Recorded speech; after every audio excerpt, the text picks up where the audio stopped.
پاکستان میں کوئی 19 لاکھ لوگ تھے جو کہ ٹیکس فائلر تھے، اور اب ہماری حکومت کے دور میں یہی نمبر کوئی 25 لاکھ تک پہنچایا گیا ہے۔ 73% کمی آئی کرنٹ اکاؤنٹ ڈیفیسٹ، 25% اضافہ کیا گیا ریونیوز کی کلیکشن میں۔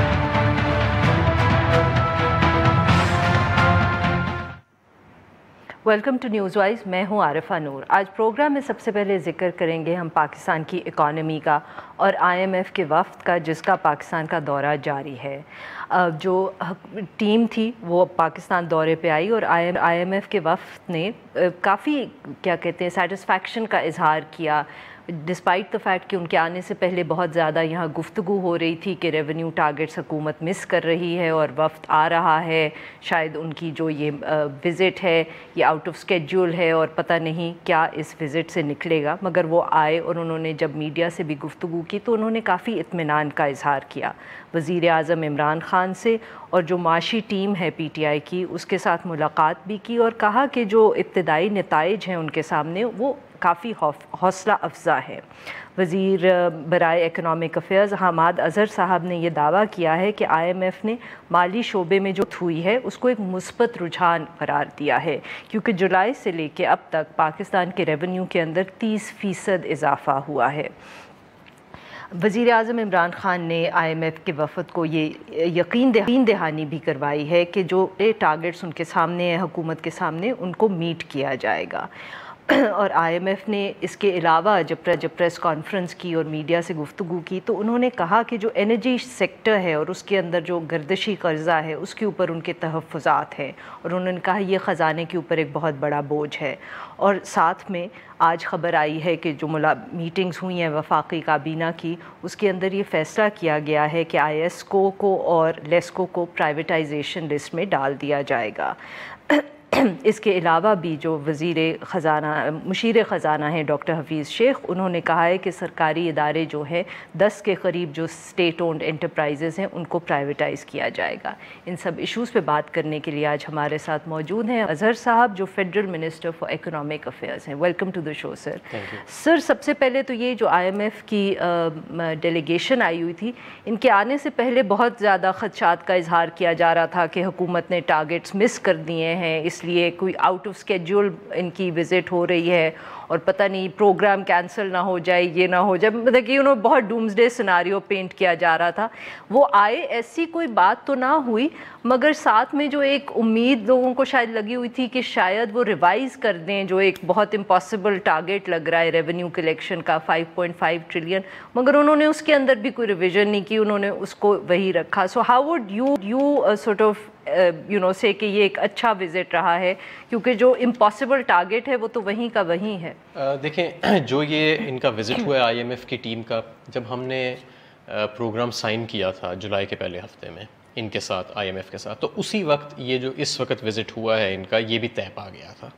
تو یہ جو خبریں چل رہی تھیں کہ شاید یا آؤٹ آف دا بزنس یا یہ کوئی ان شیڈیولڈ وزٹ تھا، یہ غلط تھا، یہ شیڈیولڈ وزٹ تھا۔ 2-2.5 مہینے سے پہلے سے ہمیں معلوم تھا کہ انہوں نے آنا ہے اور وہ آئے۔ دوسری بات آپ نے کی ریونیو کے حوالے سے، سب سے زیادہ جو انہوں نے تعریف کی ہے وہ ریونیو کی ہے کہ آپ کی جو ڈومیسٹک سیلز ٹیکس کلیکشن اور انکم ٹیکس کلیکشن ہے اس میں 30% سے زیادہ اضافہ ہمیں پہلے 2 مہینے میں دیکھنے میں آیا ہے، اور IMF نے کہا کہ یہ بہت امپریسو ہے یہ جو ٹارگٹ کلیکشن ہے۔ اب بات آتی ہے کہ آیا ہمارا جو ریونیو ٹارگٹ ہے وہ زیادہ ایمبیشس ہے، زیادہ بڑا ہے کہ نہیں ہے؟ بالکل ہے، ہم کہتے ہیں کہ ہے زیادہ ایمبیشس۔ یہ تو میرے خیال میں شاید IMF والے بھی آف دا ریکارڈ کہتے ہیں نہیں، لیکن میں آپ کو بتاتا ہوں کہ کیوں ہے۔ صحیح، دیکھیں، جو ٹیکس ٹو GDP ریشیو ہے آپ کا، کہ آپ GDP کی کتنی مقدار ایز اے پرسنٹیج ٹیکس میں لیتے ہیں، وہ اس وقت جو آپ کے ایڈوانسڈ ملک ہیں یا جو ترقی یافتہ ملک ہیں اس میں 20% سے اوپر ہے۔ ہمارا ہمسایہ ہندوستان ہے، وہاں پہ 16% ہے، اور ہم بیٹھے ہیں 10-11% کے اوپر، اور پچھلے 10 سال میں ہم نے صرف 1.5% اضافہ کیا ہے اس کے اندر، جبکہ دوسرے ممالک نے 5 سے 6% اضافہ کیا۔ عارفہ، ٹیکس وہ ذریعہ ہے کہ جس سے حکومت لوگوں کے اوپر خرچتی ہے، اسکول بناتی ہے، لوگوں کی خوشحالی پہ خرچتی ہے، ہسپتال بناتی ہے، یہ سڑکیں بناتی ہے، ہم اپنے ایکسپنسز پے کرتے ہیں۔ تو اگر ہمارا حکومت کا ٹیکس بڑھے گا تو حکومت کے پاس زیادہ قوت ہوئے گی نمبر 1 کہ لوگوں کی خوشحالی پہ خرچے، اور نمبر 2 کہ وہ جو قرضوں کا ایک انبار جمع ہو گیا ہمارے پیچھے خاص طور پہ پچھلے 10 سال میں، اس کو بھی جو ہم نے اتارنا ہے وہ ٹیکس کے ذریعے۔ کہ there is going to be any shortfall، جس طرح کی ایسٹیمیٹس ہیں کہ 6 سے 800 بلین کا شارٹ فال ہوگا۔ میں اس پہ کچھ کہہ نہیں سکتا کہ شارٹ فال آئے گی کہ نہیں آئے گی، لیکن میں یہ ضرور سمجھتا ہوں کہ پاکستان کے لیے یہ بہتر ہے کہ ریونیو کے جو ٹارگٹس ہم اب زیادہ ایمبیشس رکھیں، کیونکہ ہم ذرا پیچھے رہ گئے ہیں پچھلے 10 سال میں۔ ہم ٹیکس کلیکشن کی دوڑ میں باقی ممالک کے بنسبت ہم پیچھے دیکھیں نا کتنا رہ گئے ہیں، کام بھی اتنا زیادہ ہونے والا ہے۔ چلیں ہمارے صاحب دوسری ایک جو ایشو ہے جس کے اوپر بہت زیادہ تنقید ہوتی ہے وہ ہے انٹرسٹ ریٹ پالیسی ریٹ جو اسٹیٹ بینک نے کیا ہوا ہے۔ ان کی کل رپورٹ بھی آئی ہے، وہ بھی کہہ رہے ہیں کہ ہم اس کو نہیں ایٹ دا مومنٹ تبدیل کریں گے۔ اس پہ اپوزیشن کی طرف سے بھی بہت تنقید آتی ہے اور بزنس کمیونٹی کی طرف سے بھی بہت تنقید آ رہی ہے کہ جی ہم لون سب کے بڑھ گئے ہیں، انٹرسٹ پیمنٹس بہت ہائی ہو گئی ہیں، کون انویسٹمنٹ کرے گا؟ Do you have a response to this اور what is your justification of it کہ آپ نے ابھی تک اس کو ڈاؤن ورڈ کیا؟ جو مہنگائی کے خلاف اسٹیٹ بینک آف پاکستان کے پاس ایک ٹول ہے مہنگائی کو کنٹرول کرنے کے لیے، وہ انٹرسٹ ریٹس ہے۔ اب میں آپ سے پوچھتا ہوں کہ عام لوگوں کے لیے جو ہم 20 کروڑ لوگ ہیں، کیا چیز زیادہ ضروری ہے؟ انٹرسٹ ریٹ کا بڑا ہونا زیادہ ضروری ہے یا مہنگائی زیادہ ضروری ہے؟ سر مہنگائی پہ تو یہ حال ہے کہ آپ کی اپنی جماعت کے لوگ اب نیشنل اسمبلی میں کھڑے ہو کے تنقید کرتے ہیں۔ اگر دیکھیں نا، جب آپ کی مہنگائی کے پریشرز اکانومی میں نیچے جانا شروع ہوتے ہیں، جیسے کہ آپ جانا شروع ہو گئے ہیں، کیونکہ اس سے پہلے جتنی بھی مانیٹری پالیسی کی کمیٹیز ہوتی تھیں اس میں اسٹیٹ بینک تھوڑا سا انٹرسٹ ریٹ بڑھاتا تھا، اس مرتبہ نہیں بڑھایا کیونکہ آپ کا روپیہ مستحکم ہو رہا ہے، آپ کے فارن ایکسچینج ریزروز نہ صرف مستحکم ہو رہے ہیں بلکہ ہمیں بڑھتے نظر آ رہے ہیں اب۔ تو ان ساری چیزوں کو مد نظر رکھتے ہوئے کہ مہنگائی کا پریشر بھی اب زور اپنا توڑ رہا ہے، اور انشاءاللہ تعالیٰ اگر ایسے ہی آگے جاری رہا سلسلہ تو پھر آپ دیکھیں گے کہ جیسے جیسے مہنگائی نیچے آئے گی اس کے ساتھ ساتھ آپ کے انٹرسٹ ریٹس بھی نیچے آنا شروع ہو جائیں گے۔ یہ پچھلے 10 سال میں 15% سے بھی تجاوز کر گئے تھے انٹرسٹ ریٹ آپ کے۔ کیوں کر گئے تھے؟ کیونکہ اس وقت مہنگائی زیادہ تھی۔ آپ کو پتہ ہے پیپلز پارٹی کے دور میں 25% تک مہنگائی رہی ہے، ابھی تو ہم تقریباً 10-11% پہ ہیں نا۔ تو یہ جو انٹرسٹ ریٹ ہے اس کو ہمیشہ آپ مہنگائی کے ساتھ لنک رکھتے ہیں، اور مہنگائی کا جیسے جیسے زور ٹوٹے گا انٹرسٹ ریٹ نیچے آ جائے گا۔ سر 2 چیزیں، ایک یہ ہے کہ بہت سے لوگوں کا خیال ہے کہ اگر انٹرنیشنلی اتنے زیادہ فیکٹرز ہوتے ہیں کہ صرف انٹرسٹ ریٹ سے آپ مہنگائی پاکستان جیسے ملک میں نہیں کنٹرول کر سکتے۔ سو سپوز جو آج کل مڈل ایسٹ میں ہو رہا ہے، اگر آئل پرائسز میں بہت فرق پڑ جاتا ہے تو وہ کہتے ہیں پاکستان کے اندر مہنگائی میں فرق پڑے گا اور پھر آپ کا انٹرسٹ ریٹ وہاں کوئی کام نہیں کرے گا۔ اور جو دوسری تنقید انٹرسٹ ریٹ کے حوالے سے ہو رہی ہے وہ یہ ہو رہی ہے کہ آپ کی حکومت اس وقت، جس کو اکانومی ایکسپرٹس کہتے ہیں کہ آپ ہاٹ منی کو اٹریکٹ کرنے کی کوشش کریں with high interest rates. Egypt میں بھی یہ ہوا، رضا باقر صاحب جب وہاں تھے، اور اس میں وہ کہتے ہیں کہ مسئلہ یہ ہے کہ پھر وہ جس طرح آتا ہے وہ اسی طرح چلا جاتا ہے۔ اچھا، پہلی بات تو یہ کہ ایک چیز جو موجود ہی نہیں ہے پہلے، اگر وہ ہمارے پاس اس کا کوئی حصہ آ جاتا ہے اور پھر اس میں سے کچھ حصہ چلا بھی جاتا ہے تو وہ فائدہ نیٹ تو پاکستان کا ہی ہے۔ سو یو آر ایکسیپٹنگ کہ آپ ہاٹ منی جو ہے آپ اٹریکٹ کرنے کی کوشش کر رہے ہیں۔ پاکستان جس پاکستان کی حکومت جس ریٹ پہ قرضہ لیتی ہے، اگر ہم صرف کمرشل بینکس پہ ریلائی کریں تو اس قرضے کی قیمت جو ہے وہ ہمیں زیادہ دینی پڑتی ہے، جس سے انٹرسٹ ریٹ آپ کا بڑھ جاتا ہے۔ جب آپ انٹرنیشنل پلیئرز کو اس کے اندر اٹریکٹ کرتے ہیں تو آپ کی بورونگ کاسٹ لو ہو جاتی ہے۔ تمام ممالک ایسے، پاکستانی خود ایسے بیٹھے ہیں جو دوسرے ممالک کی ڈیٹ مارکیٹس کے اندر اس وقت انویسٹ کر رہے ہیں، ٹھیک ہے نا۔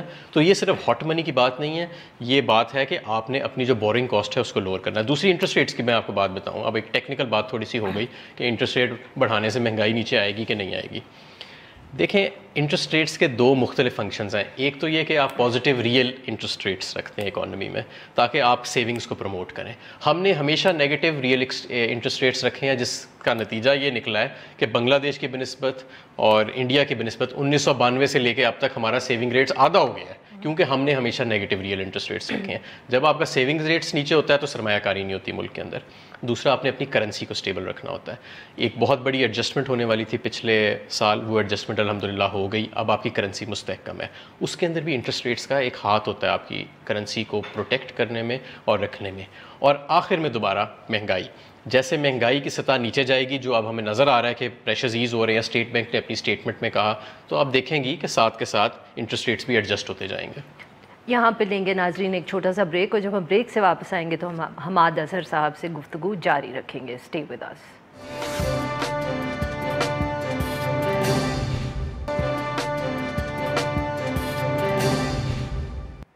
ویلکم بیک ناظرین. ہم گفتگو کر رہے ہیں حماد اظہر صاحب سے. حماد صاحب, لارجر ایشو اور پوائنٹ, بزنس کمیونٹی ابھی آپ سے بہت نالاں ہیں جیسے کہتے ہیں, وہ زیادہ تر بہت سی تنقید ان کی طرف سے آ رہی ہے, پارٹلی آف کورس جو آپ کو فیٹف کے نیچے بھی ڈاکیومنٹیشن کرنی ہے اس سے بھی آ رہی ہے, مگر کچھ لوگ یہ بھی کہتے ہیں کہ آدھا مسئلہ شاید یا پرابلم یہ ہے کہ آپ لوگوں کی کمیونیکیشن بہت خراب ہے. حفیظ شیخ صاحب جو ہیں وہ بزنس کمیونٹی سے اتنی ریگولرلی نہیں ملتے جتنا ان کو ملنا چاہیے ایک ایسے وقت پہ. آپ لوگ میڈیا پہ بھی نہیں آتے, بات بھی نہیں کرتے. سو بار بار لوگ یہ کہہ رہے ہیں کہ your message is you are not able to communicate the message. یہ بہت آپ نے اچھی بات کی اور میں اعتراف کرتا ہوں کہ کبھی کبھی ہم کام میں اتنا مصروف ہو جاتے ہیں کہ ہمیں آ کے اس کی تشہیر کرنے کا ٹائم نہیں ملتا. جہاں تک بزنس کمیونٹی کی بات ہے, میں ان سے بڑا ملتا ہوں ریگولرلی, اور آنے والے دنوں میں آپ دیکھیں گی کہ ہم آپ کو اعداد و شمار کے ساتھ دکھائیں گے کہ ایز آف ڈوئنگ بزنس جو ہے اس میں ہم نے کیا تبدیلیاں لے کے آئیں. ہمیں ذرا 1-2 مہینے اور اس کو ذرا فرم اپ کرنے دیں, کیونکہ ہم بہت ساری چیزیں کر رہے ہیں جو ان دا ورکس ہیں. جہاں تک کمیونیکیشن کی بات ہے تو دیکھیں یہ ایک واقعی حقیقت ہے اور یہ ہم اب چینج کرنے والے ہیں. ہوتا یہ ہے, آپ کبھی نوٹ کریں کہ ہر 2-3 مہینے کے بعد نا ایک طوفان سا اٹھتا ہے کہ پتہ نہیں اکانومی میں کیا ہو رہا ہے, ایک پینک پھیل جاتی ہے, فلانا کیا ہو رہا ہے, میلٹ ڈاؤن. اب یہ IMF کے وزٹ کے حوالے سے دیکھ لیں کہ اس کو کس طرح بنایا گیا, اور جب IMF خود آیا تو وہ ہماری تعریف کر کے چلا گیا. ہوتا یہ ہے کہ پھر جب یہ سارا کچھ ہوتا ہے پھر ہم لوگ سامنے آتے ہیں, اعداد و شمار سامنے لے کے آتے ہیں, کمیونیکیٹ کرتے ہیں, وہ دوبارہ ایک دفعہ بیٹھ جاتا ہے. تو یہ ایک ریگولر سائیکل چل رہا ہے جو میں نے نوٹ کیا ہے.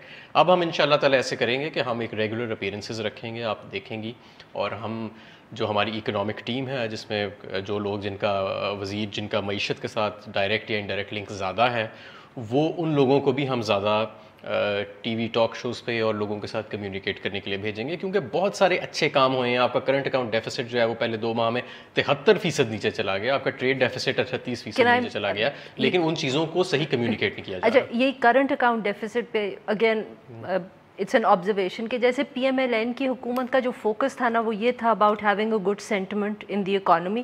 کرنٹ اکاؤنٹ ڈیفیسٹ جو تھا اس پروسیس میں انہوں نے مطلب کہ اس کے پرخچے اڑا دیے. آپ لوگوں کا بالکل اپوزٹ ہے کہ آپ کی جب بھی بات ہوتی ہے so the focus can always be کہ current account deficit which is no doubt a major problem, اور آپ نے اس کو کنٹرول کیا. بٹ ڈومیسٹکلی جو ایک سینس ہے وہ پازیٹیو وائب ہے وہ نہیں ہے, اور وہ جو اس کے IMF پروگرام کی وجہ سے جو اکانومی سلو ڈاؤن ہوئی ہے ادھر بھی آپ کچھ نہیں کر پائے. سو جو سینٹیمنٹ ہے نا, سینٹیمنٹ جو ہے وہ آپ کی مدد نہیں کر سکتا جب آپ کا خزانہ خالی ہو جائے اور خدا نخواستہ آپ دیوالیے کے قریب کھڑے ہوں. سنیں میری بات, میں آپ کو بتاتا ہوں کہ ہوا کیا ہے. کرنٹ اکاؤنٹ ڈیفیسٹ آپ کا 2.5 ارب سے 20 ارب ڈالر پہ گیا جب ہم آئے. 20 ارب ڈالر وہ شارٹ فال. 10 ارب ڈالر پاکستان کی تاریخ کی سب سے بڑی debt repayment and servicing کرنے کا ذمہ ہمیں دیا گیا پہلے سال میں. 28 ارب ڈالر کی فائنینسنگ ریکوائرڈ تھی, جس میں سے 12 ارب ڈالر کا گیپ تھا. یعنی جب ہم آئے تو ہمیں نہیں پتا تھا کہ یہ 12 ارب ڈالر کہاں سے آئیں گے. ہم نے نہ صرف کہ وہ 12 ارب ڈالر ارینج کیے, ہم نے IMF کا پروگرام کیا, ہم نے وہ تمام 10 ارب ڈالر کی ڈیٹ ری پیمنٹ کی, ہم نے اسی ٹائم پہ کرنٹ اکاؤنٹ ڈیفیسٹ کو بڑی سگنیفیکنٹلی لوور کیا اور اس معیشت کو اس کرائسس سے باہر نکالا. آج ہماری معیشت اس کرائسس میں نہیں ہے, اب ہم سٹیبلائز ہو رہے ہیں. یہ میں نہیں کہہ رہا, یہ IMF کہہ رہا ہے, یہ اسٹیٹ بینک کی رپورٹ کہہ رہی ہے, یہ انڈیپینڈنٹ اینالسٹس کہہ رہے ہیں کہ آپ مستحکم ہو چکے ہیں, اور اب آپ جتنی جلدی مستحکم ہوئے ہیں اتنی جلدی آپ اکانومی کو پک اپ اور گروتھ کی طرف لے کے جائیں گے. لیکن یہ کہیں کی دانش نہیں ہے کہ آپ چند فیل گڈ فیکٹرز کے لیے یا چند سینٹیمنٹ کے لیے یا چند پرسنٹیج پوائنٹس کے لیے آپ اپنے گھر کا سارا خزانہ ختم کر دیں. ہوا کیا عارفہ, لاسٹ کامنٹ, آپ جانتی ہیں کہ آخری 1.5 سال میں آپ کے زر مبادلہ کے آدھے ہو گئے مسلم لیگ نون کے دور میں. 20 ارب ڈالر سے 9 ارب ڈالر کے اوپر آ گئے, کچھ نہیں کیا گیا. آپ 7 ارب ڈالر کرنسی مارکیٹس میں آپ نے جھونک دیا, دیوالیے کے قریب ملک کو لا کے کھڑا کر دیا گیا. کرمنل نیگلیجنس کہ ڈار صاحب کی جو پالیسی تھی اس کے کیا تھے, بٹ وہی کہنے کا مقصد یہ ہے کہ آپ لوگ ابھی تک وہی بات کریں. غلطیاں آپ کی حکومت سے بھی ہوئیں, آپ نے IMF کا اتنا ڈیلے کیا, اوپر سے جس قسم کا ایک سینٹیمنٹ آپ نے آ کے پھیلایا, یہ تنقید ہوتی ہے آپ کی حکومت میں کہ آپ نے آ کے اتنا زیادہ PMLN کو کرٹیسائز کیا for the handling of the economy کہ اس سے یہ پرسیپشن آپ لوگوں نے بھی پھیلایا کہ the economy is in a bad shape. اور اب کرنٹ اکاؤنٹ ڈیفیسٹ پہ آپ کا فوکس ہے, بٹ اگر ایک نیگیٹو سینٹیمنٹ ہے تو وہی بات آپ خود کہہ رہے ہیں کہ اگر آپ کمیونیکیٹ نہیں کر پائے, آپ نے اعتراف کیا, تو دیٹ مینز وہ ایک ایشو تو ہے ہی صحیح نا وہاں. عارفہ دیکھیں, جب ایڈجسٹمنٹس زیادہ ہونے والی ہوں مثلا انرجی پرائسز کی ایڈجسٹمنٹس اگر زیادہ ہونے والی ہوں، کرنسی کی ایڈجسٹمنٹ زیادہ ہونے والی ہو، اور یہ سب آپ کو اس لیے کرنا پڑے کیونکہ اگر آپ یہ نہیں کریں گے تو اس کے بعد جو صورتحال بنے گی، جب آپ خدا نخواستہ آپ کسی دوسری طرف نکل جاتے ہیں ملک کی جہاں پہ آپ اپنے پیمنٹس نہیں کر پا رہے، تو جو افراتفری تب آتی ہے اس سے بچنے کے لیے آپ کو یہ ایڈجسٹمنٹس کرنی پڑی.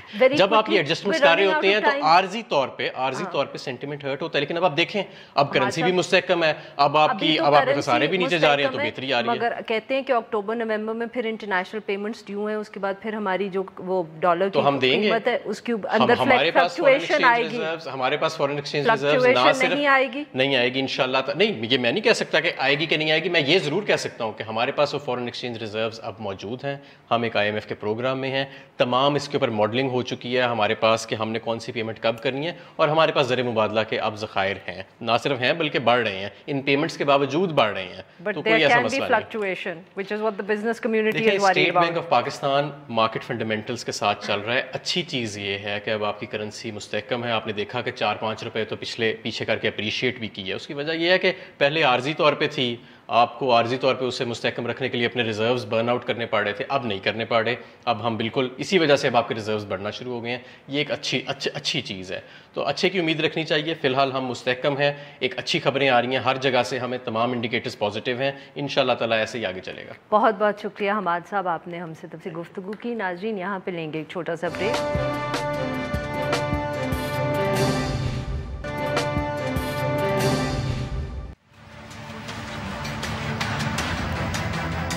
ایک ممبر قومی اسمبلی جو پہلے لیڈر آف اپوزیشن رہ چکے ہیں، سیشن نیشنل اسمبلی کا چل رہا ہے، آپ نے گرفتار کر لیا ہے اپنے مضمون مقاصد کو آگے لے جانے کے لیے، تو یہ کس طرح کی آپ بات چیت کرتے ہیں؟ میرا خیال ہے کہ یہ ایک بہت ہی غلط قدم اٹھایا ہے حکومت نے. اگر آج ہم ان کا احتساب نہیں کریں گے، اس ملک کا مستقبل ہی نہیں چلنے دیں گے. اور یہ واضح ہے کہ ان کو کوئی فکر نہیں ہے کہ ملک کو کیا مشکلات آ رہی ہیں، ان کو صرف NRO چاہیے.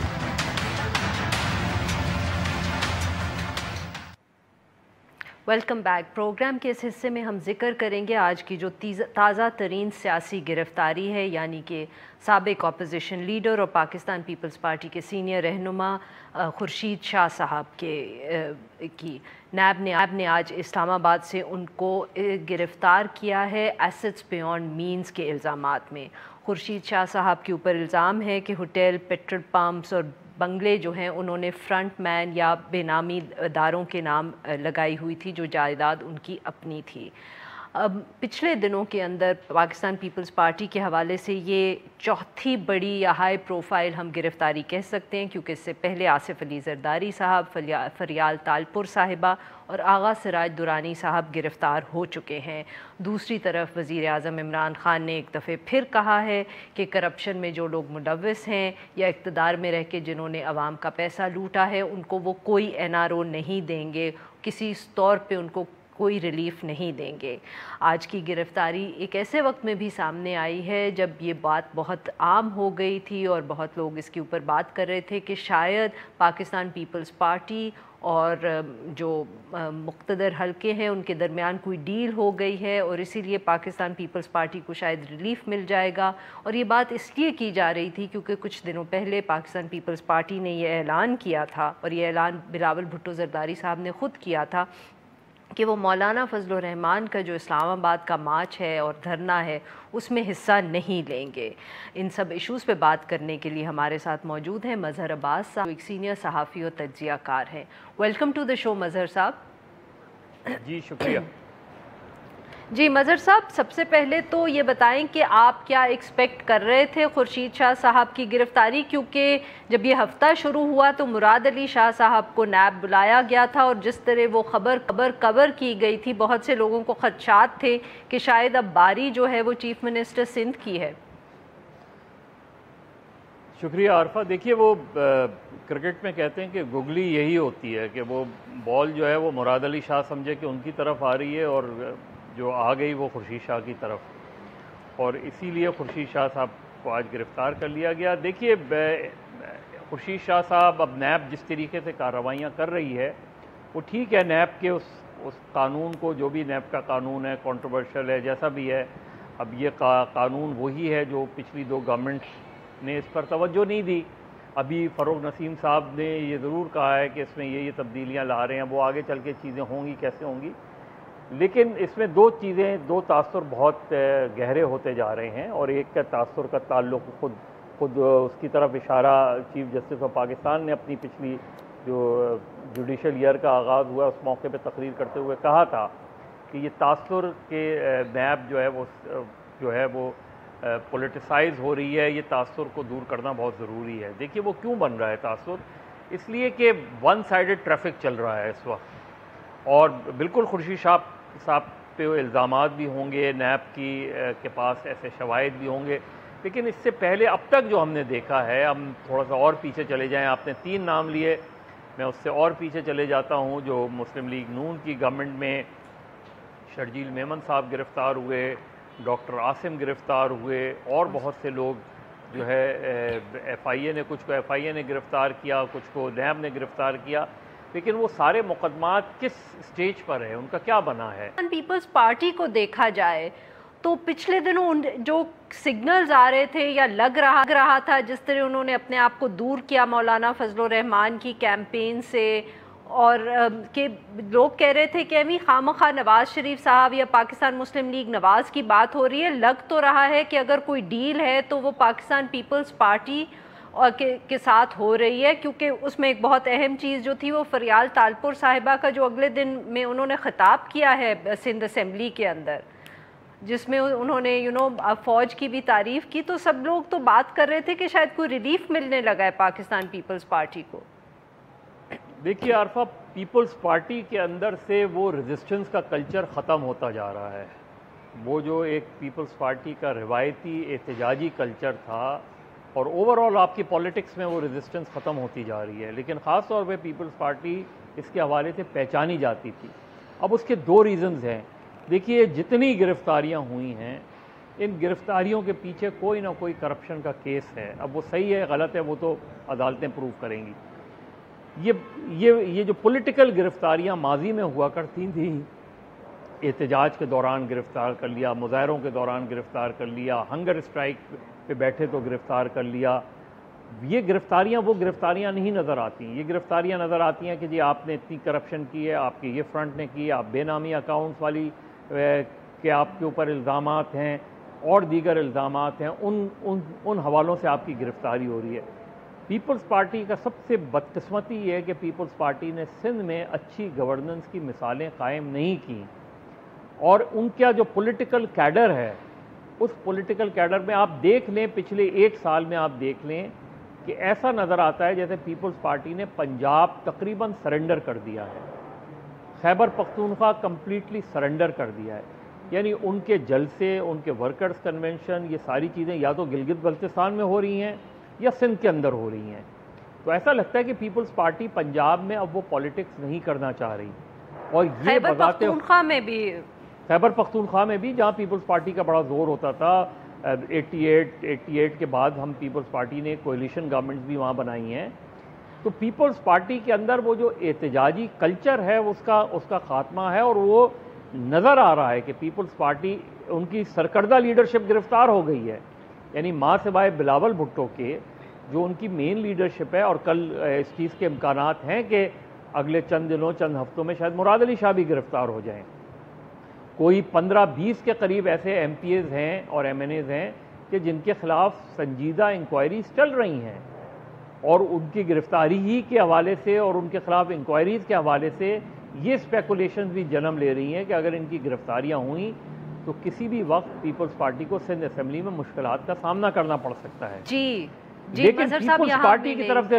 لینا ہوگا ایک بریک، ناظرین یہاں پہ لیں گے سب بریک کو، جب ہم بریک سے واپس آئیں گے تو ہم مظہر عباس صاحب سے گفتگو جاری رکھیں گے، مگر ہم بات کریں گے ان میڈیا کورٹس کی جن کا ذکر کیا تھا گزشتہ روز حکومت نے اعلان کیا تھا ایک پریس کانفرنس میں کہ وہ اس حوالے سے لیجسلیشن کر رہی ہیں۔ Stay with us.